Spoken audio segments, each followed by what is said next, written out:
The Anchor Signal. Chapter 1. The Interval. Ray dozed while his car drove. He reclined in the driver's seat and watched the daily feed. His car, aerodynamic and blue and nearly silent, drove under the streetlights of I-95, southbound out of Philadelphia. The lights arced overhead, illuminating the car for a moment, then another. Exactly 75 miles an hour in the fast lane. His proximity running lights, an emerald green. He said, "Voxel, daily update." "Hello, Ray," said a personal AI in a feminine voice through the onboard speakers. She had a South African accent, one of the most popular choices. "Here is your update for Saturday, May 27th, 2049. Your weather for the evening will be partly cloudy and cool, with lows in the mid-40s. He listened to the weather forecast, the news headlines, the sports update, the traffic between him and Rehoboth Beach. He was on his way to the closing. He'd sold the house that he and his wife Christine shared for the past 10 years. After she passed away, he found the memories there too painful.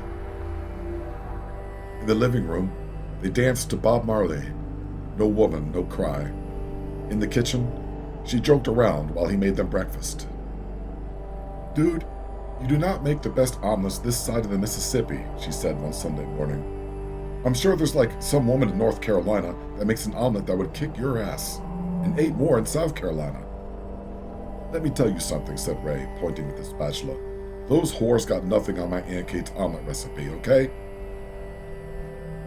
On the front porch, they would sit together and read and watch the people pass by. She would smoke cigarettes and drink coffee and watch the street. Often, she'd have her music on in the living room with the window open, so she could hear it on the porch. Joan Jett or Joan Osborne or Joan Baez. Memories of her lingered in every room.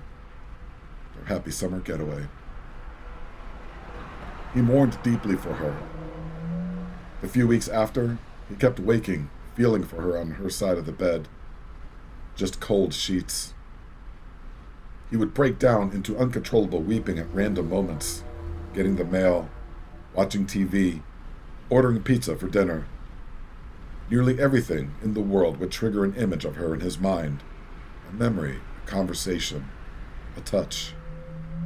He lost his job and gained weight and often found himself on the couch at 4 a.m., with the television on and crusty plates on the coffee table. He drank. At the grocery store one day, he was standing behind a couple. They were about his age, maybe a few years younger, both in jeans and casual weekend wear. She was standing behind him, and she reached up and touched the nape of his neck with her fingertips, just for a moment, a single touch. The gesture hit Ray's heart like a ball-peen hammer. He wanted to feel that touch so bad it burned his face hot and poured acid down his gut. Yes, it was best to sell the place and move on. His therapist also agreed. He needed the money, too. In technology news, Congress held a special session today to discuss the singularity's impact on human cognitive sovereignty. Special interest groups are calling for more guardrails after events in Japan.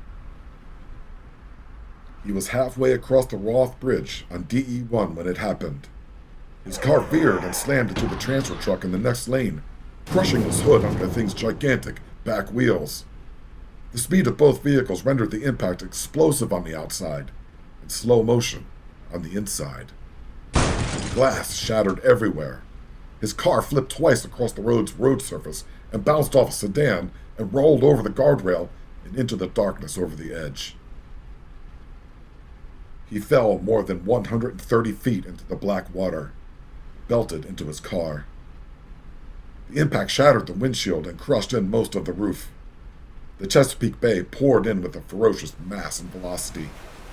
It knocked off his glasses and filled his mouth and lungs and stomach at the speed of sound. It smashed him into the darkness.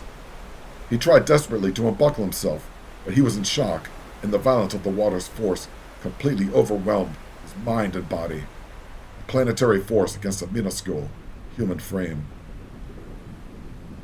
As the water rushed in like a tidal wave, his throat slammed shut to protect the lungs. But his larynx could only hold for a few seconds against the force of the water.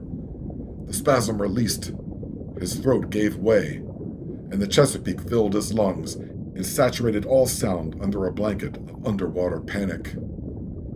A darkness emerged in his peripheral vision, a black ring around the whole world. And as he convulsed and sank into the watery depths, the darkness enveloped him. His heart stopped and he sank deeper. He fell into the place that cannot be named, the place where there is no time, no light, no sound. He would not remember its eternal darkness. Nothing. Annihilation.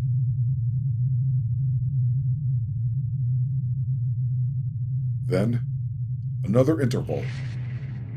A wave of light bloomed from his thalamus and rushed him back to the surface. Blinking, confused, Ray woke on a large bed. There was a deep hum under everything, a power vibrating the walls, the bed, the ceiling, the floor.